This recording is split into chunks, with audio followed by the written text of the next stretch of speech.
நான் வந்து cine production assistant யூனியனில் இருக்கேன். 1300 பேர் இருக்காங்க. ஏன்னா செல்வம்னா யாருக்குமே தெரியாது. எல்லாத்துக்கும் ஒரு முற்றுப்புள்ளி இருக்கும். இப்போ யார்கிட்ட வேலை செஞ்சான், விஜய் செல்வம் அப்படின்னு ஒரு நேம் வரும். அப்படின்னு என் பேர் எல்லாருமே கூப்பிட்றது. சில பேர் விஷயங்கள் நானும் யார்கிட்டையும் சொல்ல மாட்டேன் விஜய் சார்கிட்ட வேலை செய்கிறேன்னு.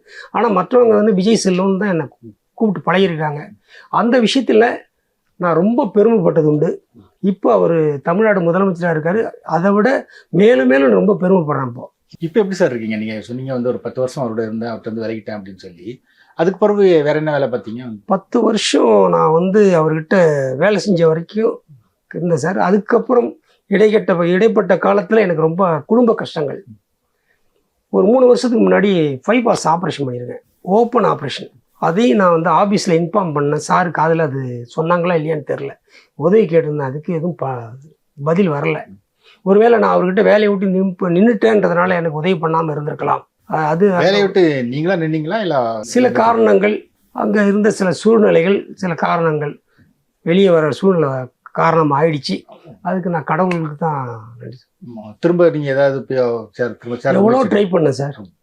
அவரை போய் எங்கே போய் பார்க்கணும், திரும்ப மன்றாடி அவர் வேலை கேட்டு எப்படியாவது என் குடும்ப வாழ்வாதாரத்துக்கு அவர்கிட்ட போய் ஆஃபீஸ் போனால் ஆஃபீஸ் விட மாட்டேன்றாங்க.